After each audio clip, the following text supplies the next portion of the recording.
Hello everyone, my name is Siska Febriana Sitompul with student ID number 22107 32004, and today I will present my understanding about a topic called Discourse and Society. And this chapter is actually discussing about the important aspects of the social and the cultural settings of the written and spoken discourses, and later we also learn about how to express our social identities and ideology through discourse. Mm, so in this topic, there are four subtopics. The first one is language as social and local practice, and the second is discourse and gender, and the third one is discourse and identities, and the last one is discourse and ideology. Um, so the first one is language as social and local practice. We know that all people that can speak have the social identities in the community discourses according to the society they live in. It is based on how they are interacting with the people surrounds them, and actually the situation is very common uh, because in every region there are different cultures, different practice, and different customs, and because of that, the variety of language uh, are also varies according to each of the cultures. The examples of the language varieties is also different according to whom they are speaking to. For example, it is different language varieties when they speak to their family, their friends, or their relatives, or their college, and anyone, anything, and everyone. Um, for examples, myself, I am a student, I am a daughter, I am a sister, and I'm a friend of somebody's. With this four aspects of people that I interacted to, I use different variety of language to each of them. For example, to my mom, I speak I speak like a daughter. To my friend of mine, I speak like a friend with a casual language and some sort of that. And to my lecturers, uh, I also have to speak formally according to the academic regulation on how students and lecturers um, interacted.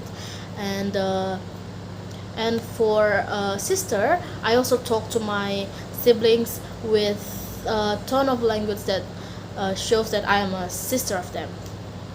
Um, through my examples that I have been uttered, uh, it is shown that language is both social and also local practice, uh, and the meaning of the language that is used is made through the use of the language based on the ideology, activities, and also believe in certain community uh, according to the society they live in. And the second one is discourse and gender. First of all, gender is different than sex because gender is more like a social construct or a part of routine or ongoing activities in the daily basis. And it is also related to the social interaction because gender is not something that a person has, but more like something a person does in their routine in the daily basis. So uh, discourse and gender is mostly discuss about how women and women speak, but it's more like extended version nowadays um, because it's developed to discuss more about how men and women talk about men and women. Basically, just like how men talk about other men, talk about women, and women also talk about man and woman. They actually talk about their gender. Like for example, it's like the differences between the word woman and lady, because nowadays in today's society, lady is more prevalable because than woman, because some people tend to think that lady is more respective, a respective term to call to identify a woman. um, same with the language as social and local practice. In discourse and gender, the example also same. It is basically on how each gender interacts with each other. Either it's their lover or their friend or their college or anything. And um, this gender identity is also constructed by the cultural norms, historically and socially. Okay, next is the third subtopic, which is discourse and identity. So the previous study about discourse and identities, uh,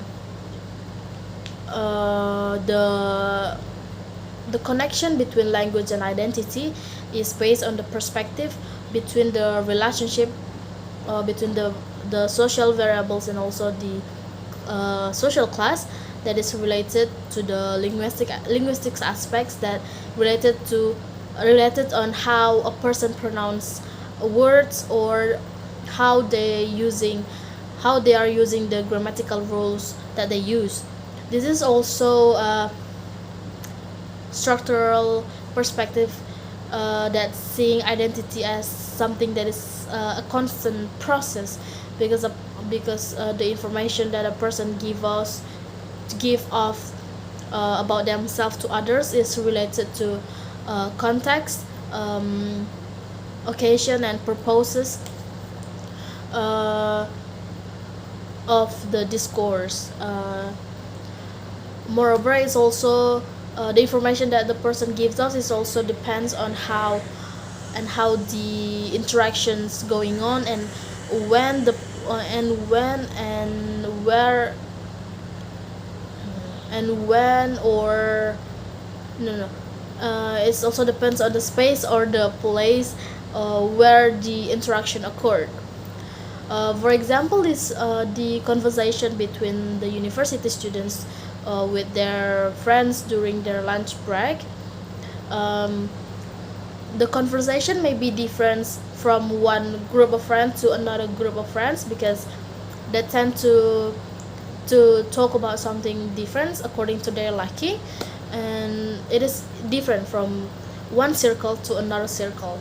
And the topics also define the identities of the person. For example, when somebody likes sport, uh, and he be friends with someone who likes sport as well, and they then they are the group of people who like sport, and their identities is sport fans.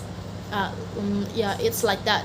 um, and also for the further information, there is such a temporary identity and also long-term identity. The example for temporary identity is like the status of a student, and the long-term identity is such a son of daughter of somebody.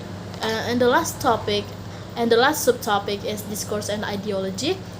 In the book that being a material on this presentation, it is mentioned that the text is always connected to the ideology or the social realities and its contribution to the society.